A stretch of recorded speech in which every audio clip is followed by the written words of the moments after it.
Boa noite a todos. Estamos iniciando hoje, 28 de novembro de 2025, mais um estudo do livro dos Espíritos. Tudo este promovido e legado pela Sociedade Espírita Obreiros do Senhor, Curitiba, Paraná, Brasil. E para aquelas pessoas que nos acompanham aí pelo canal do YouTube, né? Aí você pode perceber aí os nossos links da nossa página. E aquelas pessoas que queiram ter acesso aos estudos anteriores, basta entrar na nossa página www.senhor.org.br. Encontrarão lá as playlists para ver os estudos anteriores. Sempre lembro que esse estudo é contínuo, então ele tem estudo de outros anos. Estamos no terceiro ano, então vai ter estudo lá em 2023, 2024, e aí vocês acompanhando lá pelo estudo de 2025 e 2026, seguirão acessar esse que nós estamos estudando agora, que é o último ano. E também foi lá no link encontrarão as orientações para que esse programa é transmitido ao vivo, às sextas-feiras, às 19 horas, horário aqui de Curitiba, do Brasil, né? E lá encontrarão lá um caminho para fazer solicitar lá para receber o link para participar conosco ao vivo. Todos são bem-vindos para estar conosco. Então, dando continuidade, nós estamos estudando do mundo espírita, que já é a segunda parte, né? Nós estamos assim, no capítulo 1 da segunda parte. Nessa segunda parte, nós já vimos aí a origem, a dos espíritos, o mundo normal primitivo, forma, a realidade espírita, perispírito, diferentes ordens espíritas, a escala espírita, foi isso que nós fizemos nos anteriores. E hoje nós vamos terminar esse estudo que fala da progressão dos espíritos. Então, a gente sempre sugere que as pessoas voltem lá, estudem esses capítulos anteriores, que são bastante interessantes. E também os estudos anteriores a esses, que nós estamos aí já no nosso 13º estudo, né? Então, tem bastante conteúdo para as pessoas estudarem. Progressão dos espíritos. Aí a grandiosidade, né, que a gente percebe aí, como Kardec montou tudo, o livro dos espíritos. Então, ele vem falando lá na parte da introdução, conteúdo, tudo que foi colocado no livro, depois vem falando sobre as questões da matéria, da formação do mundo, nessa parte que nós falamos aqui agora, formação do espírito, como surgiu o espírito, depois vem a escala espírita, e agora a progressão dos espíritos, como que nós evoluímos. Na 114, os espíritos são bons ou maus por natureza? Ou são eles mesmos que se melhoram? Resposta: são os espíritos que se melhoram. E, melhorando, se passam de uma ordem inferior para outra mais elevada. Aí, por isso que é importante também estudar o capítulo anterior, que foi da escala espírita, né? Várias classificações, várias categorias. Né? 115. Os espíritos, uns terão sido criados bons e outros maus? Deus criou todos os espíritos simples e ignorantes, isto é, sem saber. A cada um deu determinada missão, com o fim de esclarecê-lo e de os fazer chegar progressivamente à perfeição, pelo conhecimento da verdade, para aproximá-los de si. Nessa perfeição é que eles encontram a pura e eterna felicidade. Passando pelas provas que Deus impõe, é que os espíritos adquirem aquele conhecimento. Uns aceitam tudo isso, essa prova, e chegam mais depressa à meta que lhes é destinada. Outros só suportam lamentando, e, pela falta em que desse modo incorre, permanece afastado da perfeição e da prometida felicidade. Pode falar.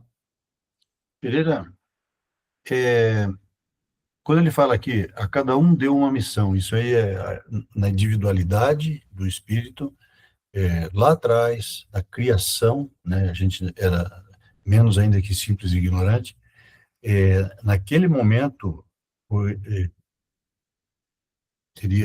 a cada um deu uma missão.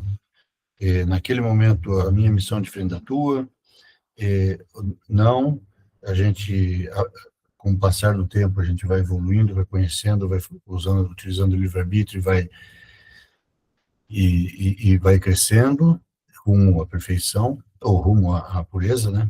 E aí, que parece que ficou assim meio, né? A cada um deu uma missão, então parece que lá ele escolheu. Eu acho que não é isso bem, né?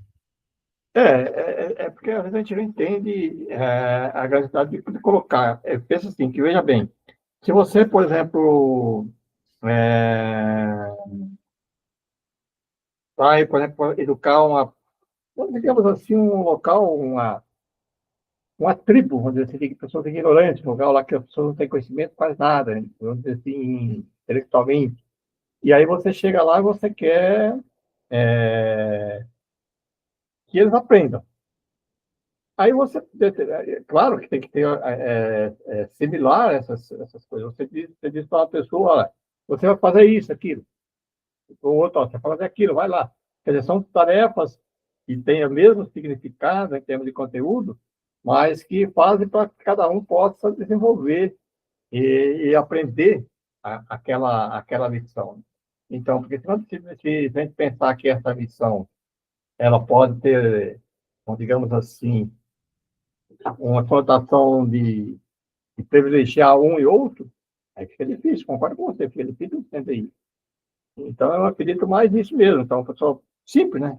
Olha, você faz isso. Uma intuição, sei lá, uma maneira da pessoa fazer uma determinada tarefa, digamos assim, talvez não seja, né, a missão, porque a missão, sei lá, você tem que fazer isso. E outro, mas o outro do mesmo grau daquela pessoa também tem que ter uma tarefa, uma missão parecida, porque senão não teria sentido, né? Aí Deus seria injusto para privilegiar um e outro. Com o fim de esclarecer-los e de os fazer chegar progressivamente à perfeição pelo conhecimento da verdade. Porque se a gente vê meio friamente, assim, você vai, sua missão é ir pegar daqui e levar isso aqui lá para tal lugar. Isso aqui, se tiver qualquer tipo de privilégio, não seria coisa de Não, não Deus, sei, né? não sei, porque como ele fala que a cada um deu uma missão, né? Então, do jeito que está traduzido, até tem isso também para pesar, É, né? Quer dizer, a missão, no modo mais global, a gente entende que seria sermos espíritos puros, né? Isso aí, a mas lá principal, né? atrás a gente não ia saber disso, né? Lá quando fomos criados, né? Então não sabíamos que, imagine, entender o que é pureza lá atrás, mas nem agora a gente entende. Mas só para ficar claro que nós fomos criados todos simples e ignorantes, como ele diz aqui na primeira linha, né? Ou seja, sem conhecimento. Falou, tá, tudo bem, vocês estão aqui juntos, começando a vida aí, né? E vão vivendo, né? Até aquele momento é mais ou menos isso. E aí, na consciência e com as oportunidades e com a influência talvez até, né, a influência dos espíritos, a gente vai desenvolvendo moral, desenvolvendo conhecimento, depois moral, enfim, para buscar a evolução, né? É, Eu eu acho acho que que tem que meio por pensar aí. dessa maneira assim, porque se a É, gente pensar tá legal. em determinado momento, por exemplo, e depois daqui para frente ele coloca isso, né? Todos nós vamos ter que voltar, por isso que nós temos que passar por experiências diferentes. Uhum. Uma encarnação nós passamos por exemplo, mais humana, na outra mais exata, digamos assim, no conhecimento nosso hoje, né? Certo. Na área da medicina, na área da realidade. Todas as áreas do conhecimento. Isso. E todos têm que passar por isso. Né? Uhum. Uma reencarnação nós temos homem, outra mulher. Tem que ser assim, porque senão Senão não não tem, teria. não tem sentido, né? Então, essa tarefa que ele fez hoje aqui, o outro foi para frente, vai ter que fazer uma similar, porque senão ele não vai aprender aquele conhecimento que passou por outro. Vai ficar excessivamente, ou técnico, ou excessivamente, sei lá, de É outras. humano, fala, né? É humano, né? Religioso. É. Tá legal. Então, Não, tudo bem. Obrigado. vamos lá. Aí ele faz uma pergunta A, essa questão. A. Segundo o que acabais de dizer, os espíritos de sua origem, olha aqui, ó, é mais fácil, seriam como as crianças ignorantes e inexperientes, só adquirindo pouco a pouco os conhecimentos que carecem com o percorrerem as diferentes fases da vida. Essa é a pergunta, né? Sim, a comparação é boa. A criança rebelde se conserva ignorante e imperfeita. Seu aproveitamento depende da sua maior ou menor docilidade. Mas a vida do homem tem tempo, tem termo, ao passo que a dos espíritos se prolonga ao infinito. Terceiro, haverá espíritos que se conservem internamente nas ordens inferiores? Pergunta interessante. Não, todos se tornarão perfeitos. Muda de ordem, mas demoradamente. Porquanto, como já outras vezes dissemos, um pai justo e misericordioso não pode banir seus filhos para sempre. Pretenderias que Deus, tão grande, tão bom, tão justo, fosse pior do que vós mesmos? 117. Depende dos espíritos ou progredirem mais ou menos rapidamente para a perfeição? Certamente. Eles alcançam mais ou menos rápido, conforme o desejo que têm de alcançar. E a submissão que testemunham a vontade de Deus. Uma criança dócil não se instrui mais depressa do que outra recalcante?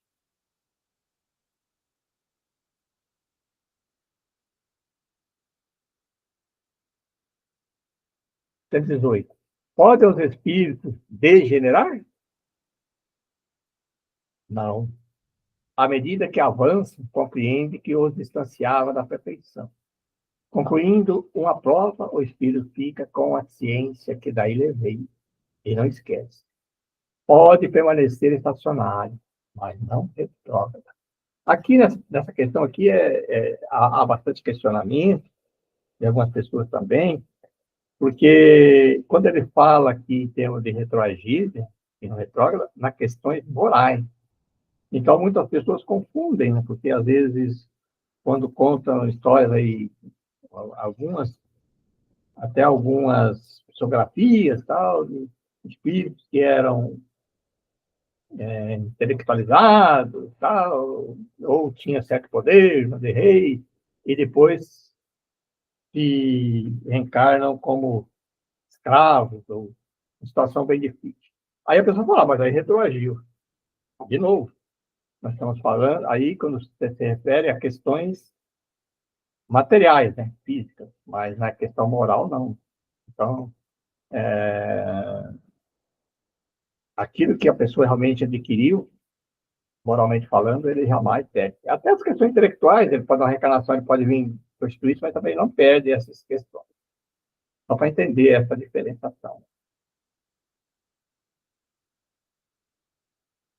Só informando aqui é que eu estou sem retorno, então eu não consigo ver vocês, em questão de levantar a mãozinha aí, não, eu não consigo ver. Então, se vocês querem falar, só dá uma palavrinha que daí eu consigo saber o que vocês querem falar, que eu não consigo perceber vocês, tá? Porque eu estou com um problema técnico aqui, não estou conseguindo ter as imagens. Eu acho que o Pereira está pedindo um Black Friday aí de um novo Note para ele, viu? Não, é que eu tenho exatamente, que eu tenho, eu Um monitor novo. Não, você tem razão, é que eu trabalho com 2 notebooks, mas o outro notebook meu deu um pane, né? Porque eu trabalho com 2 notebooks, e daí num eu faço a transmissão e no outro eu consigo ver. E Não, agora eu estou com problema, então aí realmente eu não consigo ter o Aí, retorno. turma, vamos fazer uma vaquinha Black Friday para o Pereira aí, para o notebook.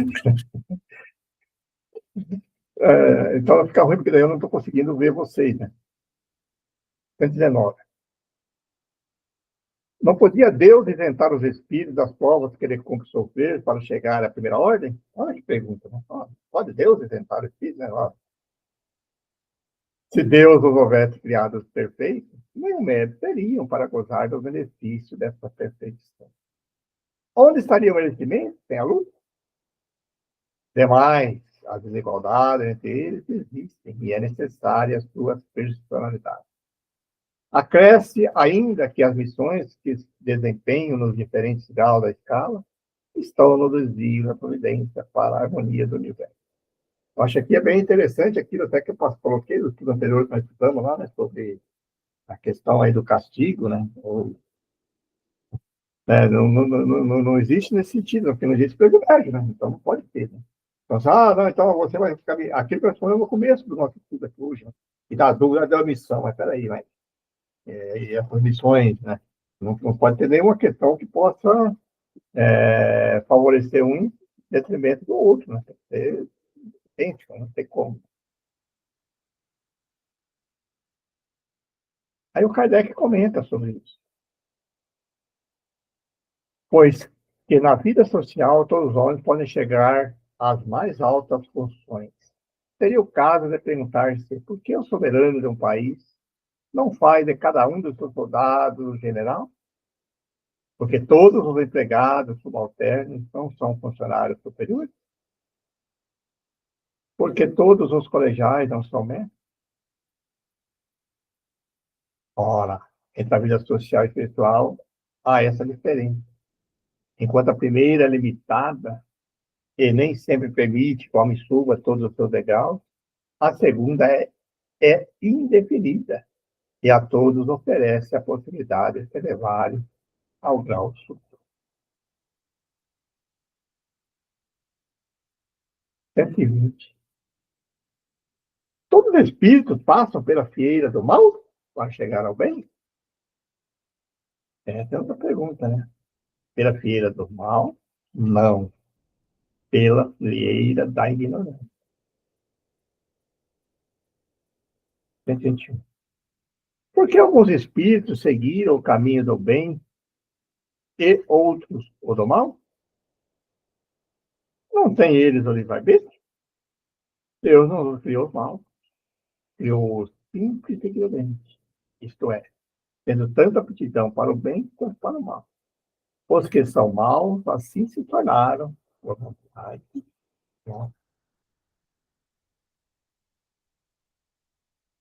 122.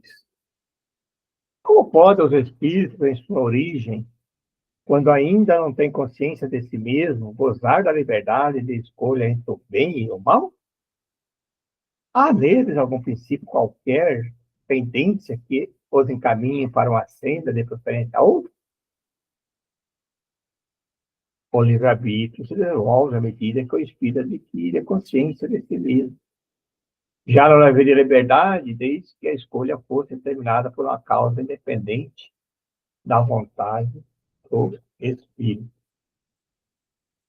A causa não está nele, está fora dele. Mas a influência a que cede em virtude de sua livre vontade.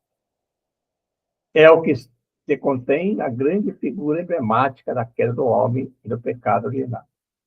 Uns cederam à tentação, outros resistiram.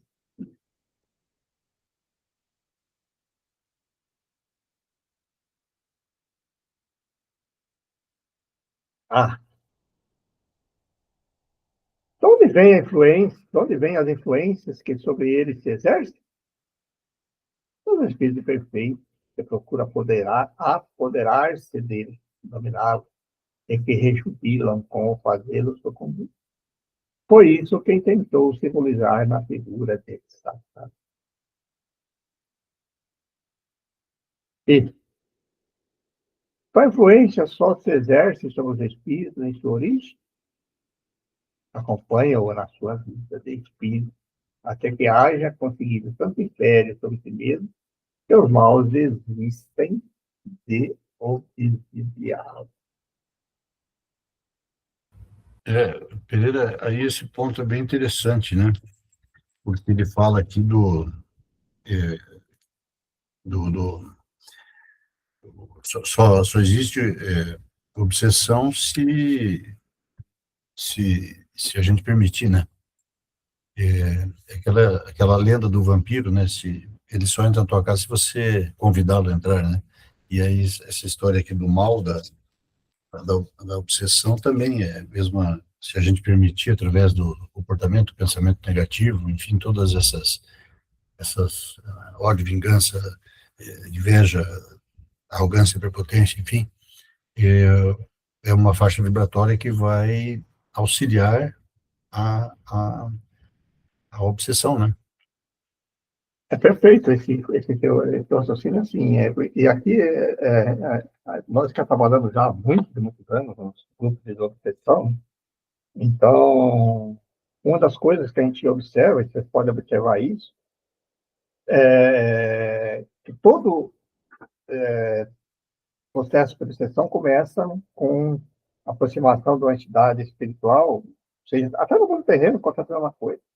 Que a pessoa,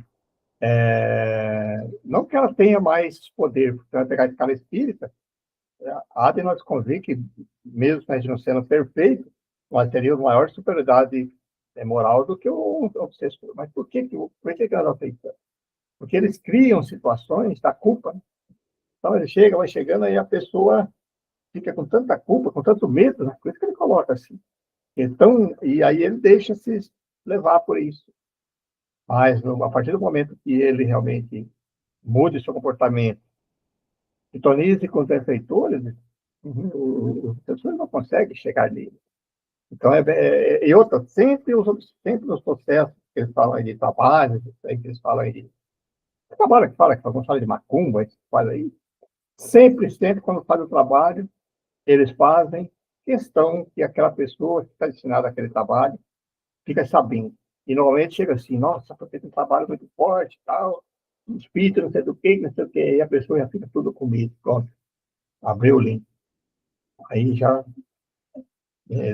aí já consegue domínio, né?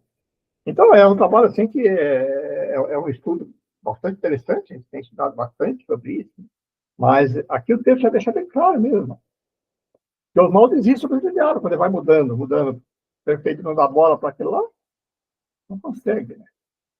Mas não é fácil, né, gente? Porque nós todos somos ainda, temos nossas mazelas, nossas culpas, nossos erros, e é nisso que eles se apegam, né, para nos dominar.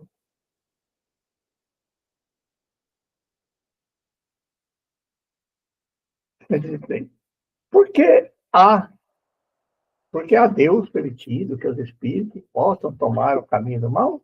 Outra pergunta, né? Olha a resposta. Outra pergunta. Como vai pedir a Deus conta dos seus atos? Ah, Deus, por que você permitiu que fizesse isso? Você fez, né? Nós fazemos. Tá? Podes penetrar os desígnios? Podeis, todavia, dizer o seguinte: a sabedoria de Deus está na liberdade de escolher que Ele deixa cada um por quanto. Assim, cada um tem o mérito das suas obras. Então, não teria sentido, né? 124. Pois que há espíritos, pois que há espíritos que desde o princípio seguem o caminho do bem absoluto e outros do mal absoluto, deve, sem dúvida, gradações entre esses dois extremos. Não? Sim, certamente. Os que se acham no grau intermediário, com certeza. 125. Os espíritos que enveredaram pela senda do mal poderão chegar ao mesmo grau de superioridade que os outros? Sim, mas as eternidades serão mais longas. Por estas palavras, as eternidades, você deve entender a ideia de que os espíritos inferiores fazem da perpetuidade de seu sofrimento, cujos termos não lhes é dado ver, ideia que revive todas as vezes que sucumbem numa prova.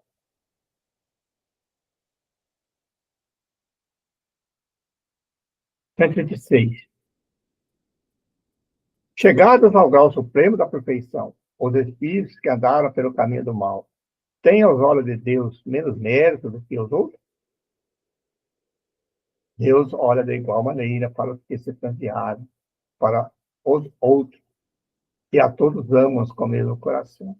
Aqueles que são chamados maus, porque sucumbiram. Antes não eram mais que simples.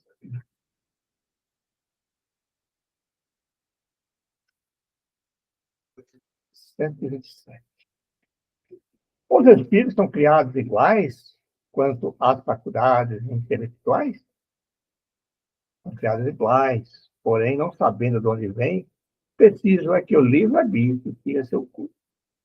Eles progridem mais ou menos rapidamente em inteligência, como em moralidade. Vamos fazer os comentários de Kardec, né? Os espíritos que desde o princípio seguem o caminho do bem, nem por isso são espíritos perfeitos. Não têm, é certo, maus pendores, mas precisam adquirir a experiência e os conhecimentos indispensáveis para alcançar a perfeição. Podemos compará-lo às crianças que, seja qual for a bondade de seus instintos naturais, necessitam de se desenvolver e esclarecer e que não passam sem transição da infância à madureza. Simplesmente assim como há homens que são bons e outros que são maus, desde a infância. Também há espíritos que são bons ou maus desde a origem, com a diferença capital, que a criança tem instinto já inteiramente formado, enquanto o espírito, ao formar-se, não é nem bom nem mau, tem todas as tendências e toma uma ou outra direção por efeito dos seus livros.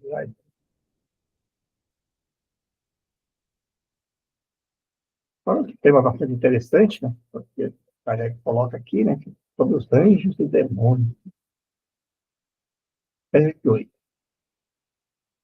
Os seres que chamamos anjos, arcanjos, serafins, formam uma categoria especial de natureza diferente, dada aos outros espíritos?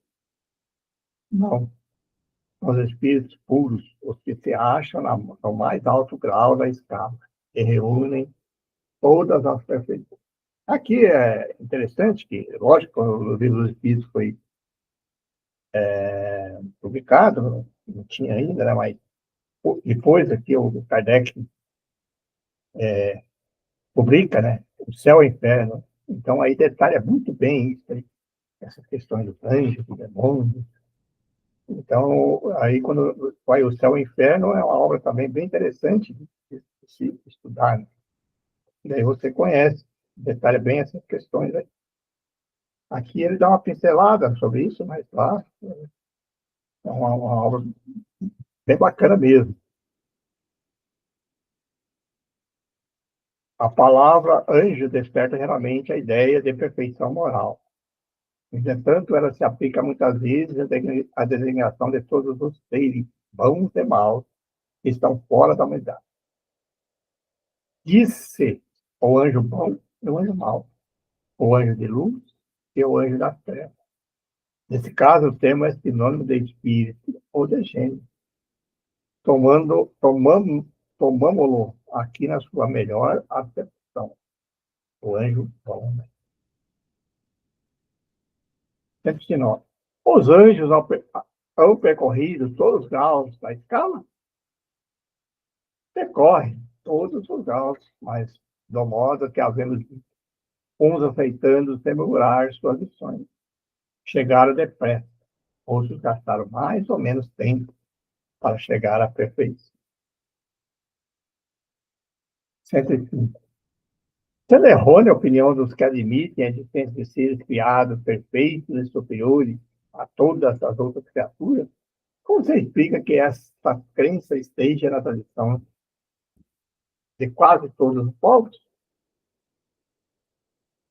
Fica sabendo que o mundo onde te achas não existe de toda eternidade e que, muito tempo antes que ele existisse, já havia espíritos que tinham atingido o grau supremo. Acreditam os homens que eles eram assim desde todos os tempos.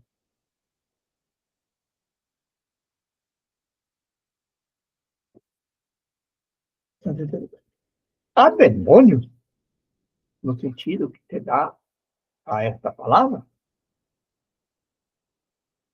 Se houvesse demônios, seria obra de Deus. Mas, porventura, Deus seria justo e bom se houvera criado seres destinados eternamente ao mal e a permanecer eternamente desgraçados? Se há demônios, eles se encontram no mundo interior em que habitais e em outros semelhantes. São esses homens hipócritas que fazem de um Deus justo, um Deus mau e vingativo, e que julgam agradável por meio das abominações que praticam. Então,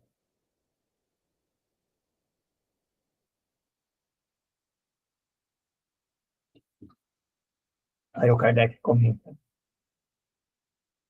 A palavra demônio não implica a ideia de espírito mau, senão na sua acepção moderna, enquanto o termo grego, daimon, quando ela derivou, significa gênio, inteligente, e se aplicava aos seres incorpóreos, bons ou os maus, indistintamente.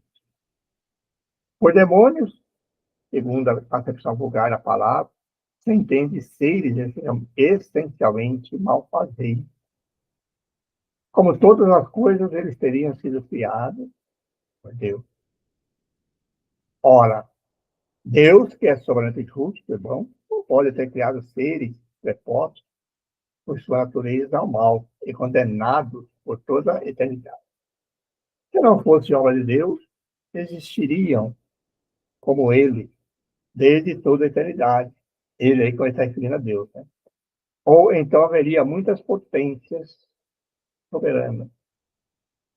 A primeira condição de toda doutrina é ser lógica. Ora, há nos demônios, no sentido absoluto, falta essa base essencial. Observe-se que povos atrasados, os quais, por desconhecer os atributos de Deus, admitem sua crença, divindades maléficas também admitem demônios. Mas é lógico e contraditório que quem faz da bondade um dos atributos essenciais de Deus supõe haver ele criado seres destinados ao mal e a praticá-lo perpetuamente, porque isso equivale a negar a bondade. Os partidários dos demônios se apoiam na palavra do Cristo.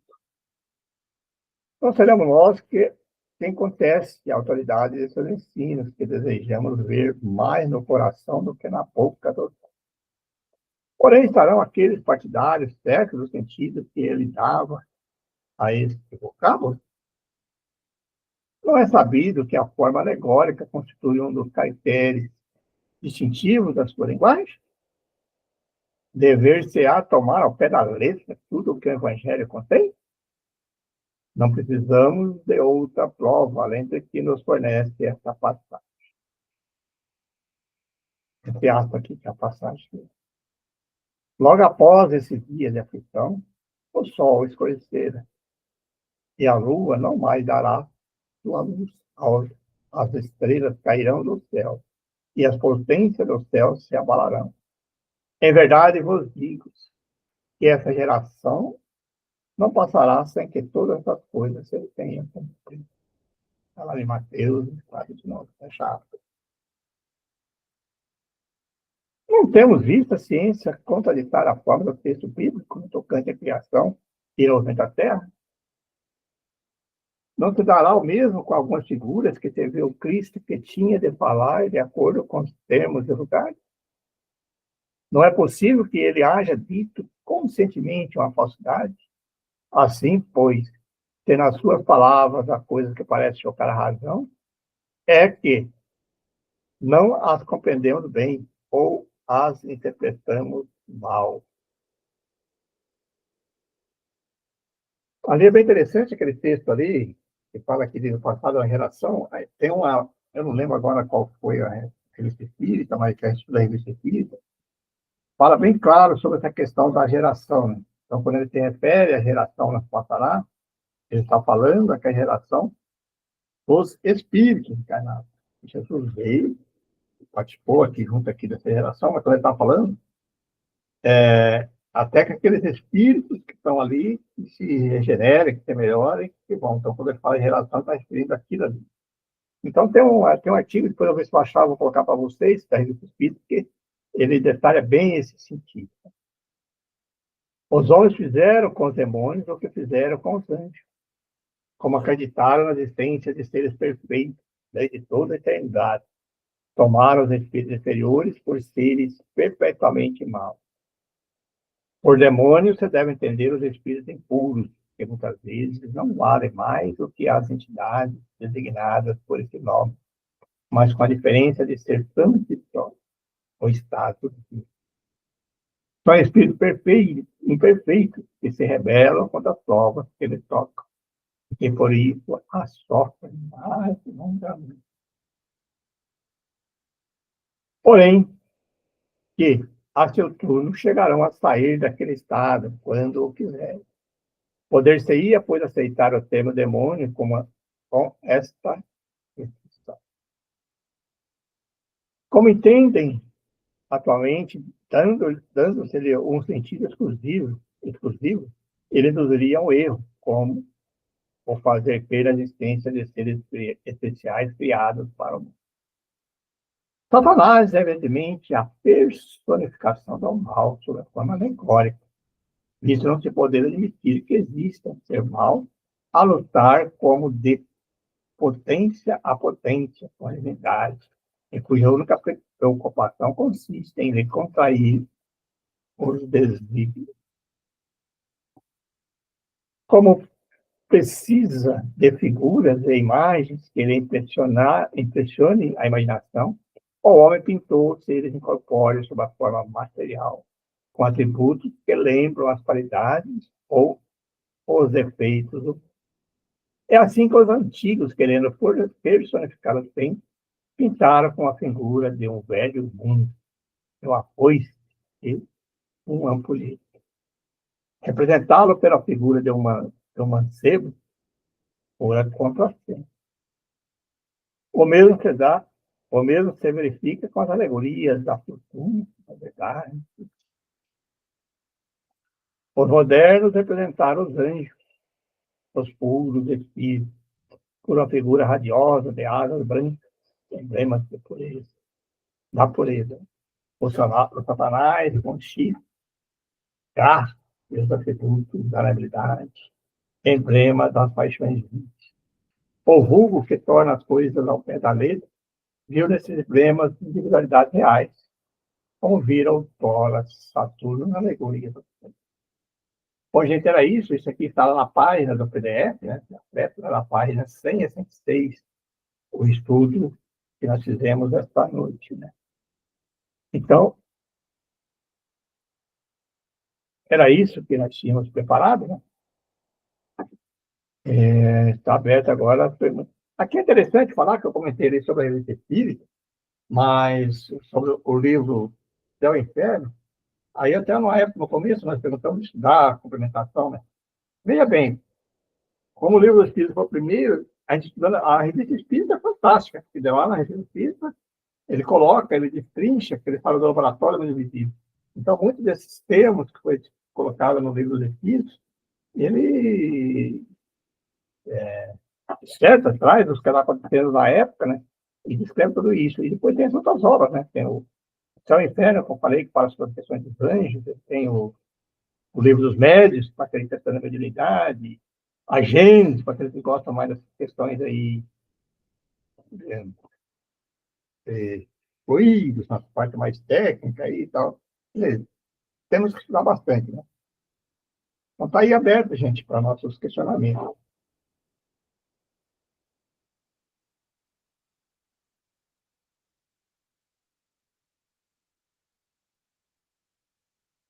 Ninguém? Puxa. Não é possível? Será que foi tão claro assim? Não.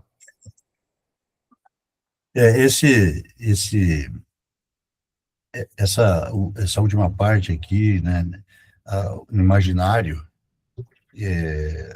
a gente tem que considerar que também era a época, né? Não a época do livro dos Espíritos, mas muito antes, dado a incapacidade de perceber, de ter uma ideia do etéreo, do próprio Deus, enfim, assimilando-se aí, comparando a maldade com o que se conhecia na época, né? E aí, essa história de chifre, garra, enfim, essas coisas todas, e a pureza, a pomba branca, o bandinho e tal, eram coisas que, à época, se era o normal, né? A pessoa comparar, porque não tinha até muito simples aí a capacidade de raciocínio, e o raciocínio era por comparação, né? Então, o que era bom, bacana, bonitinho, era aquilo que ele tinha o imaginário de entender como anjo, como, enfim, essas coisas. E o que era mal, né, com as símbolos das paixões diz, que né, ele cita aqui, né, é bem compreensível isso, né, e como ele fala, um pouco antes, esse assunto de não levar ao pé da letra o que está no Evangelho, né, porque Jesus usou parábolas para ensinar o povo à época, né, os hebreus, e os judeus já, né? Então, e eles, e precisava ser assim, porque a pobreza da linguagem humana, também como ainda é hoje, lá era bem pior, né? Hoje a gente tem outras condições até intelectivas, vamos chamar assim, né? Que somos nós, então, e usando os recursos da modernidade tecnológica de compreender. Mas a época, né, a gente tem que entender a história com os olhos da história da antigamente, né? E aí, então, ter esse cuidado de não levar ao pé da letra, como algumas instituições religiosas fazem, né? Para não ficar preso aí a essas essa imagem de que Deus é vingativo, Deus castiga, que, enfim, eu acho que a lição é essa aí. E por isso que até se pegar, olha a comparação que você colocou assim, comentando hoje com o Kardec, tantas coisas em termos de conhecimento científico nós não temos aí, né? Estudou a nossa percepção das coisas. E o Kardec fazia a comparação com o Evangelho de Jesus, né? De uma época de um povo bárbaro, guerreiro. Você imagina como que ele ia colocar as coisas, não tem como. E aí, como naquela época a dificuldade muito grande era de você, tanto é que ele não escreveu nada, né? As pessoas escreveram depois dele. Então, ele utilizou muito essas questões figuradas para que as pessoas gravassem. Então, por isso que não são muito parábolas, porque se você pega, por exemplo, o ensinamento de uma parábola, eu até gosto de comparar com uma piada, por exemplo. Você conta uma piada, aí você conta uma piada, você pode mudar o personagem da piada lá, tá? Mas o outro vai contar, mas ele vai colocar a essência que está transmitindo não perde. Então a parábola também tem esse sentido. Né? Era um filho, pronto. A pessoa pode mudar alguma coisa, mas sempre aquele conhecimento a pessoa vai transmitir para outras pessoas da maneira dela, ela entende, mas ela vai entender a essência moral da história. Por isso que ele usava muitas questões figuradas, porque era a maneira dele atingir aquele povo. Né? Não tinha outra maneira. Como ele ia falar, né? Hoje nós temos todos esses recursos que nós estamos fazendo aqui agora, estudando, pegando livros. Olha, estamos todo mundo fora, não estamos nem cada um na sua casa, no seu lugar, e estamos conversando. Naquela época não tinha nada disso, né? Mesmo a Kardec já era difícil. Então, era, né, o livro, pegar o livro. Então, a maneira que você tinha de passar conhecimento era esse.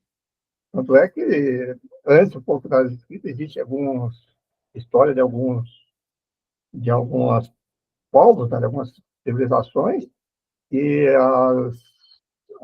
a história era contada, tinha aquelas pessoas que aprendiam tudo aquilo e ela tinha aquela questão de transmitir para os outros. Até um pouquinho de morrer, ela tem que treinar outra pessoa para transmitir para a história, porque não tinha escrita.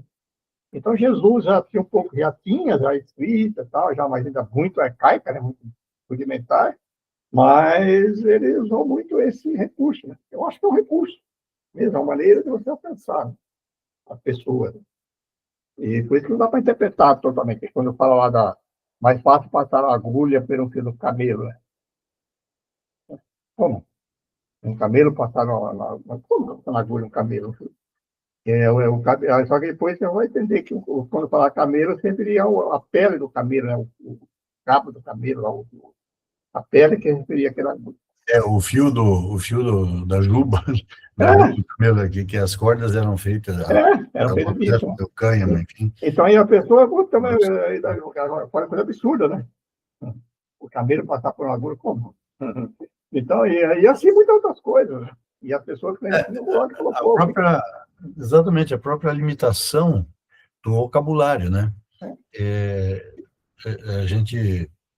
Eu morei no oeste do Paraná, em Cascavel, e a gente tinha algum contato com o pessoal do Paraguai, né?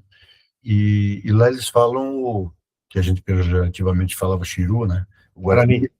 E o Guarani, ele tem limitações, porque ele vem lá de trás, e na época, vamos dizer, não tinha poste de energia, vamos dizer, né? Não tinha automóvel. Lá atrás, lá nos Guaranis, na época de 1500, descobrimento, um pouco depois.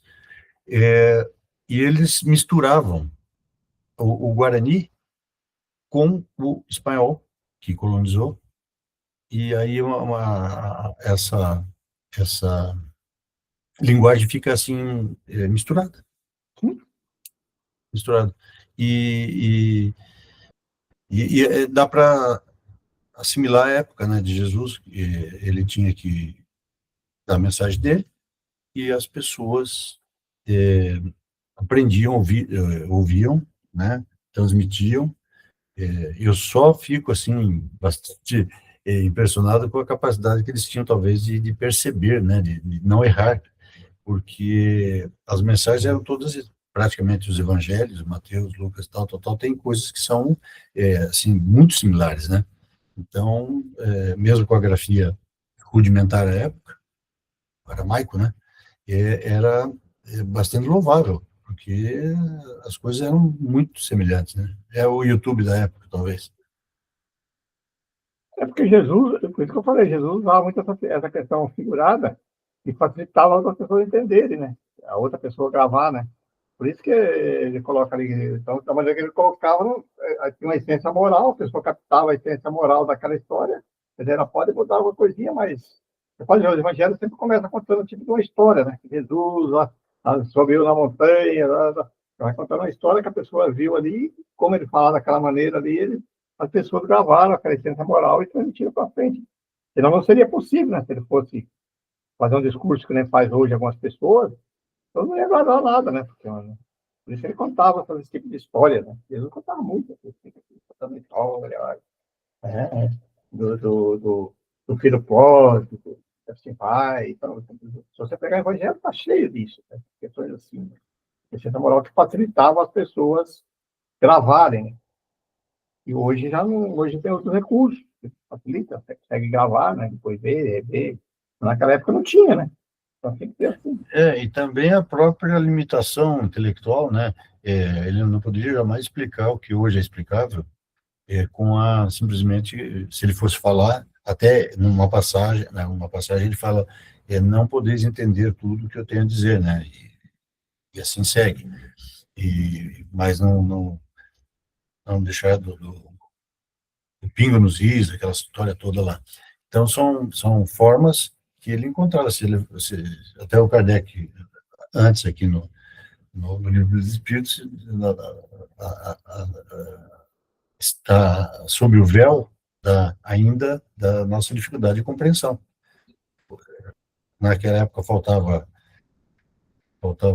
raciocínio, né? Ele não falou isso, mas faltava exatamente a clareza, a pobreza da linguagem humana que ele fala. Hoje ainda falta, Sim. para poder explicar, para entender aí infinito, essas coisas todas que são mais conceituais, né? Mas tá ótimo. Mais alguém? Carmen? Oi, é, sim, eu fiquei numa dúvida, é a questão do questão do anjo lá. Foi dito que os anjos são espíritos perfeitos, né? Os espíritos que são perfeitos, já estão preparados. Então, por que que existem anjos maus? É só uma forma de chamar anjos maus? Isso aí que É, me deixou um pouco com dúvida. não, na realidade, ali, se você olhar bem o texto lá, que eu perguntando lá, ele disse assim, que antigamente as pessoas colocavam esse termo de anjo com a palavra genérica, poderia ser o anjo bom, o anjo mau, mas as pessoas que usavam. Então, por exemplo, ele colocou depois, olha, aqui nós vamos falar na acepção boa do anjo bom. Mas o anjo também significa, sim, um certo grau de evolução. Mas não que ele seja perfeito ainda puro. Não, é porque as pessoas criaram a tecnologia, que o Eduardo colocou ali agora, na época, quando viu uma pessoa fazendo bem, e até hoje tu usa isso, né? Nossa, essa pessoa é um anjo, porque ela faz o bem e tal, ajuda as pessoas e tal. Então, foi uma questão de palavras que foram colocadas que foi, se completou, assim como ele colocou o demônio depois. Aí se colocaram lá, a pessoa fazer mal é o demônio, essa palavra, mas não que eles foram criados anjos, é um espírito que evoluiu.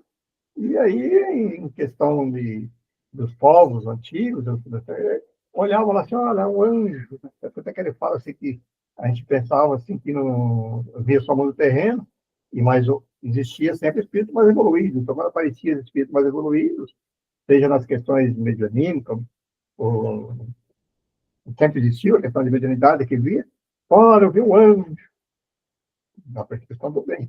Agora, a questão do anjo mau, o Kardec colocou que as pessoas usavam isso. Até hoje a gente vê isso aí. Não sei se é um anjo mau, tem algumas pessoas que usam esse termo ainda. Mas tudo questão humana, né? De palavras.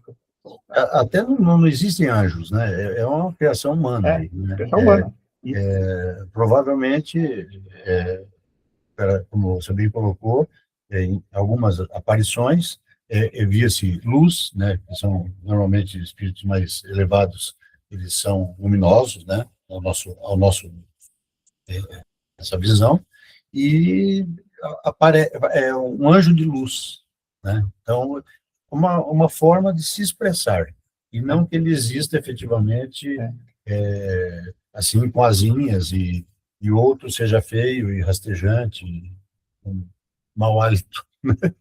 Então, isso aí também não existe.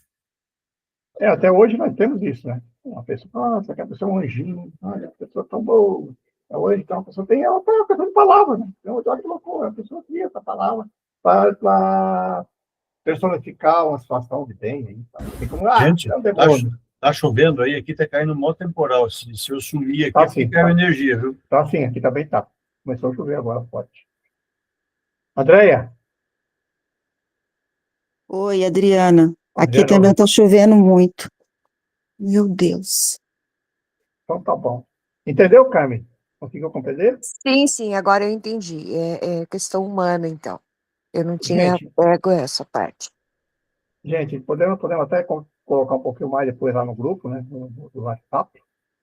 Alguém quer fazer a prece? Porque aqui também começou a dar uns relâmpagos, daqui a pouco cai a luz aqui. Olha, eu fiz as duas últimas, eu me reservo o direito de não fazer hoje, tá? Então ficou para a Adriana hoje. Eu faço. Senhor Deus, Pai de amor e bondade, nós vos agradecemos, Senhor, por este momento de encontro, onde podemos, Senhor, juntos trazer a luz aos ensinamentos, aos vossos ensinamentos. Que possamos, Senhor, através do estudo de hoje, aclarar as nossas mentes e os nossos corações, abrindo-nos, Senhor, ao entendimento de tudo aquilo que necessitamos para o nosso crescimento, para a nossa evolução diária, Senhor. Que a vossa paz esteja conosco e que possamos sempre estar convosco. Que assim seja. Que assim Que assim seja. seja. Tudo Que bem. assim seja. E a próxima semana iniciaremos o capítulo 2 da segunda parte, tá bom? Já no mês de dezembro, né? Ótimo. Já no mês de dezembro. Então, boa noite a todos. Boa noite final a de semana. todos. Bom fim de semana.